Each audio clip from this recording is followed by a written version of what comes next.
In the early to mid-2010s, EXO was the dominating force at the K-pop scene, releasing hits after hits, winning multiple awarding bodies, platinum status, and selling out concerts under their records. Looking at a commercial perspective, EXO is needless to say one of the golden standards of what a successful boy band looks like. They have earned a lot of money, fame, prestige, and anything that an idol or a company could ever ask for. However, despite of their established market success and a team perspective, I think EXO is considered to be one of SM's biggest failure as a project. And in this video, we will be looking over the timeline of this renowned boy band and analyzing why.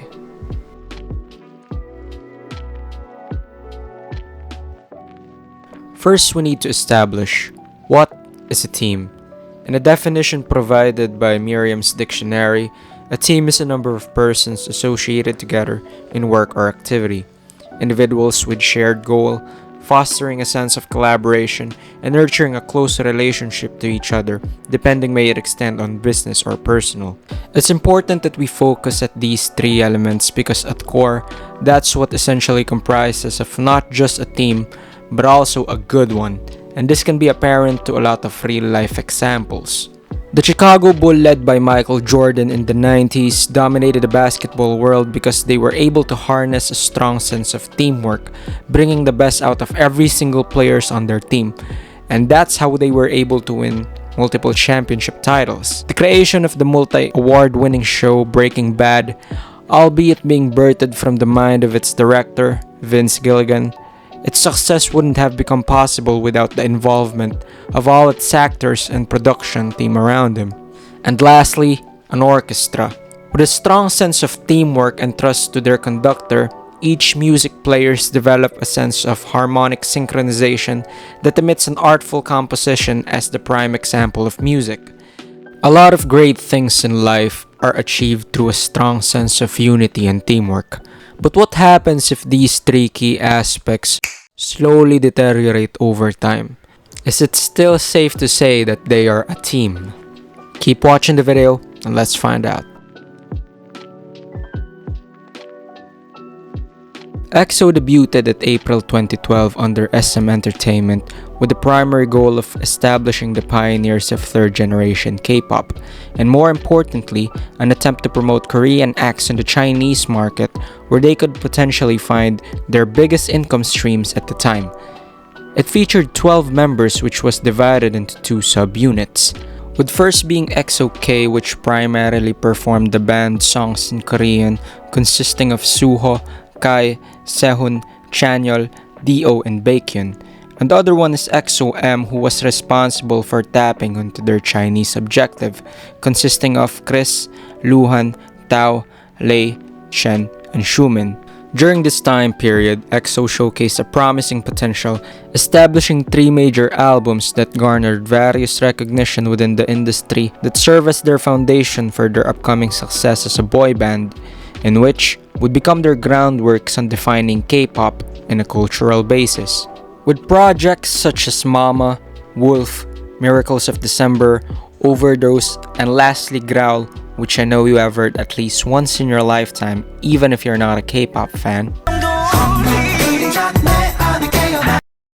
They also ran a primetime show called EXO Showtime back then, which aimed to give fans a more insight to their chemistry in a more personal setting outside of their practices, which was well received by their community due to its light-hearted and bonding nature amongst the group.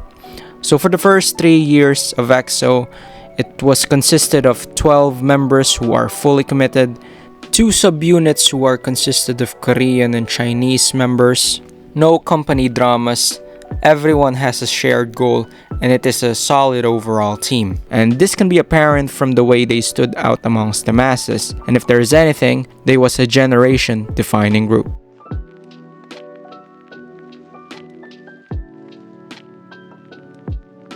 Despite EXO's overall commercial success early on in their career, a clear disparity has started to slowly rift between the group's Korean and Chinese acts, and this can be apparent to the total views and album sales that they are amassing in totality. This is a considerable factor for the team's key performance indicators on how much support they get as a group. Because at the end of the day, as earnest as their musicality may seem to persist, EXO is still a corporate entity that runs on return on investments to fund their success. The more supported you are, the more you are favored. While on the contrary, the less supported you are, the less you are favored. As exo-k gets most of the global notoriety in the group, exo-m began to weaken their threshold as a subunit. Consistent production of it are still visible early on, but internal dissatisfaction are starting to brew within some of the Chinese members of the team. In 2014, exo-m leader and main rapper Chris left EXO by filing a lawsuit against SM Entertainment to terminate his contract with the company due to unfair profit distribution and treatment alongside other reasons such as lack of creative freedom and neglect on his health issues as an artist. Although years later he would also have another lawsuit but regarding to a more criminal statute on his behalf, but that is a topic for another day. In an interview with Hot 97, Chris stated his reason as to why he left the group. I kind of want to rewind a little bit because obviously, you know, K-pop is huge. And I know it's probably frustrating for you. Like, okay, yes, I was in EXO. Yeah, okay. But what made you decide to kind of just leave that realm, I guess, and kind of make your way over to the States and do your own thing? I guess first of all is because, well, first of all, I'm not Korean, right? I'm Chinese. Yeah. So Korea is not really like home for me. It's not my base. So kind of working there is still kind of, sometimes it's a little stressful, I guess, for me. Right. And second, it'll be because, mostly because the way how K-pop works is that you got to kind of do the stuff that the company tells you to do. That's exactly what it is. So Yeah. like we had like, everyone had no freedom, right? And for me, it was super stressful because I want to do my own stuff. You know, I want Right. to make hip hop music. I want to make sure that, you know, the stuff that I sing and that really represents me as an artist. And I couldn't do any of that when I was in Korea. Right. That's one of the reasons why I left. And then just went solo. Yeah. Heck yeah. Do you talk to the guys at all anymore? Or is that kind of just like we're separate now and it is what it is? Yeah. Concluding his dissatisfaction with EXO, Chris has agreed on a settlement with SM Entertainment to make his contract valid until 2022, sharing a percentage to all of his artistic ventures in exchange for his exclusion and disassociation with the boy band's promotion and freedom to launch his solo career. The same predicament has also unfolded with exo-m's centerpiece member Luhan, who also filed the same lawsuit against the company 5 months after Chris' departure, citing the same issues previously stated, in which he has also agreed for a settlement on continuing his contract until 2022. Chris and Luhan took advantage of this liberty and became notable figures on their own lanes. Chris became a well-known figure as one of the cornerstones for the rise of Asian rap at the international scene during the late 2010s, while Luhan confided on a more locally based approach back on China to make it as his base, in which he have found a lot of domestic success. Things didn't go as well, although, with exo-m's main dancer, Tao, who also filed the relative lawsuit in 2015, a year prior to the release of their album Exodus, which featured tracks such as Call Me Baby and El Dorado. Tao's reasons prior to his complaint are believed to be similar to Chris and Luhan's, but the Korean Supreme Court did not find sufficient evidence to his complaints, so it was eventually dismissed. But he was still permitted to launch his solo activities in China, effectively leaving EXO in the process. All of his projects as a soloist, however, still has to go SM Entertainment's approval, in which they would also earn an income percentage until 2022. With the departure of these three members consisting half of exo-m, including their leader and centerpiece member, their effectiveness within the group just got more weakened as it already was, only leaving Chen, Lei, and Xiumin to look after it primarily. They still got assistance to most of the team members as a whole for their Chinese ventures, but without those three, it just didn't stood as authentic as its counterpart, slowly becoming an irrelevance over time, leading to the slow dismantling of exo-k and m.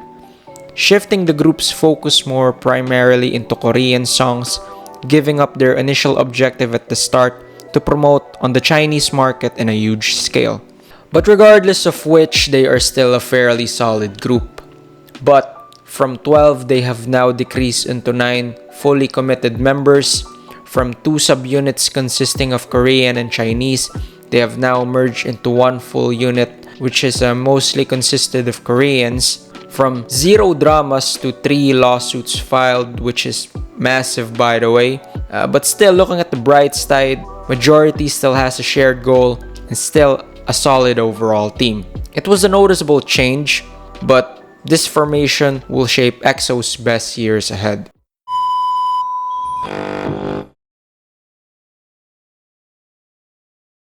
Following the departure of the 3 Chinese members, EXO still continued to become one of the most successful acts in the K-pop industry, surpassing their already strong start arguably. In 2016, they have released what I believe to be their biggest masterpiece, which was the Exact album, featuring songs like Monster, Cloud9, Lucky One, and Loto. With the project consisting of rich and expressive tones ranging from dark to techno while maintaining a catchy structure overall. I believe that to this date it is still one of their magnum opus, and this can be apparent to the number of awards it garnered during the mid to late 2010s. But after Exact's run, a subtle change has took place on EXO once more, wherein the group's last Chinese member, Lay, made a slow separation from the team. At first, SM has initiated a solo venture for him, releasing songs still in promotion as an EXO member, and it did fine for its time, but in the long run perspective, it didn't pop off as intended, pulling off exo-m-like numbers in totality with little rewatch value. Honestly, this is to be expected considering that majority of EXO's run at that point, Lay served more as a supplementary member rather than someone taking the center stage like Kai or Luhan, and this can also be apparent to a lot of line distribution videos.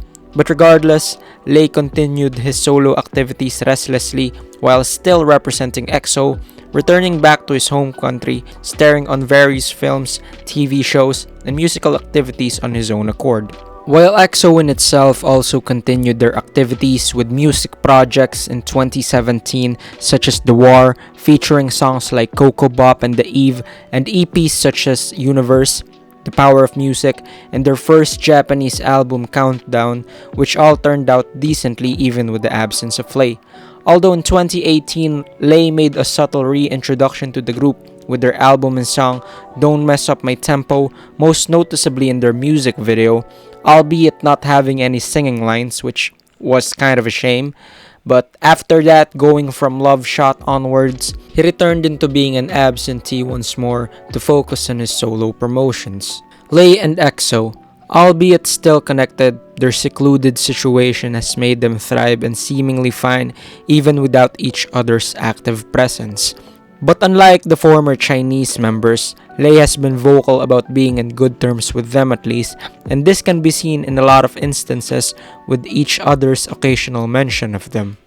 레이도 지금 해외에서 중국에서 활동하고 있는데 스케줄 꼭 맞춰서 올해 앨범에 같이 하고 싶네요. 레이랑은 뭐 계속 연락하고 있어요. 단체방도 있으니까 여러 얘기 계속 하고 있습니다. What's your relationship with EXO like these days? The guy's just my bro, my brother, and yeah, we grow up together.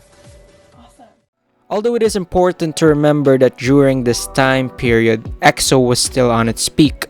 New fans are still starting to come in, and a lot of instances, majority of them has seen the group as an 8-member piece rather than 9, making the Chinese dancers' presence slowly fade into irrelevancy. But the same way goes for the Chinese dancer.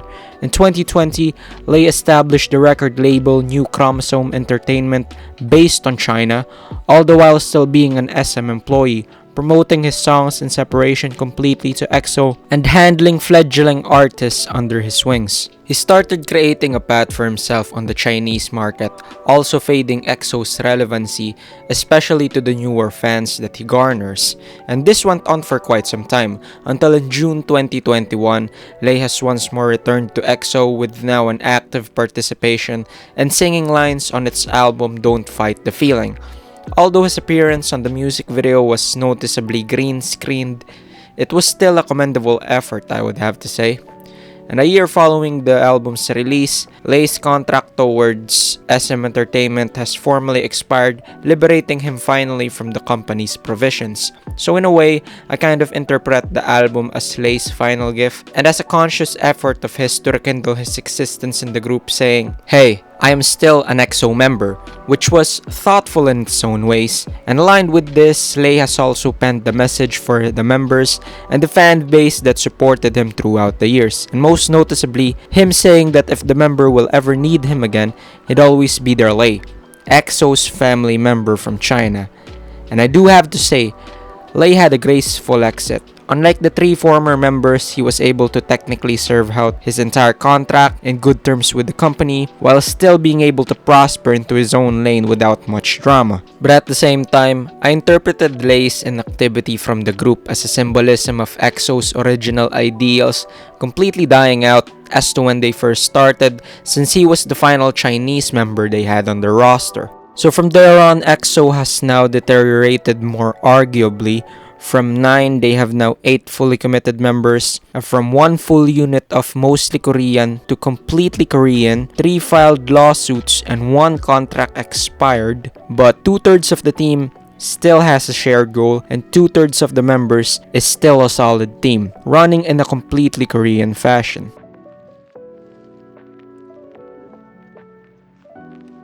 Even before Lay departed from SM Entertainment, EXO has already introduced various solo projects from its members along the way. Chen released 2 albums in 2019, Suho released 2 albums between 2020 to 2022, D.O. with his first album in 2021, Baekhyun with 3 albums in between 2019 to 2021, and Kai with 2 albums in 2020 and 2021. The company has also initiated subunit projects involving some of its EXO members, exo-cbx consisting of Chen, Baekhyun, and Xiumin, who released 5 albums ranging from 2016 to 2019.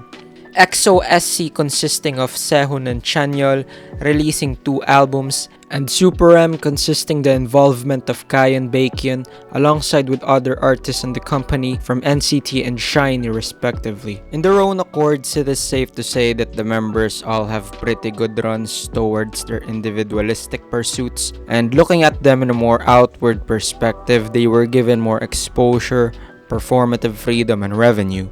While these ventures are generally a good thing, some members have gradually hinted a growing desire for creative freedom, individual control, and even dissatisfaction towards the company's system that would eventually come into a sharper focus. In July 2023, exo-cbx filed a lawsuit against SM Entertainment and complaints about unfair terms from the company regarding their personal incomes. Now looking back, this is almost a familiar case alike to Chris, Luhan, and Tao 10 years since it happened. But this was eventually resolved in a settlement with exo-cbx, shifting to operate on Baekhyun's new record label, INB 100, wherein most of the trio uphold their activities these days. They are still technically under SM Entertainment, but only as a member of the Whole Piece group, which technically holds little assurance similar to Lay, because for the most parts, they have already shifted their focus onto their solo careers. While later on that year, D.O. has also subtly concluded his run with SM due to his contract expiration in November 2023, choosing not to renew it. And just like Lay and CBX, he is also still technically a part of EXO and will be managed by the company if it ever decide to participate on the upcoming activities that they'll have. But regarding his solo ventures, his former manager from EXO has established company Susu to promote his solo activities, where we can see him more active these days. exo-cbx and D.O.'s cases are a bit reminiscent to the 3 Chinese members and Lay's case, because here we can see another sense of dissatisfaction brewing among some of its members, and one deliberately choosing his own path given the chance, mirroring the instances of the past. And honestly, good for them, but for the state of the band, they couldn't have been more distant considering the departure of other members up to that point. So from there on, they now have 4 out of 12 members who are fully committed, From one full unit that is completely Korean to mostly separated into different companies, 6 filed lawsuits, and 2 expired contracts, while 1/3 of the group still has the shared goal and 1/3 of them is still a solid team.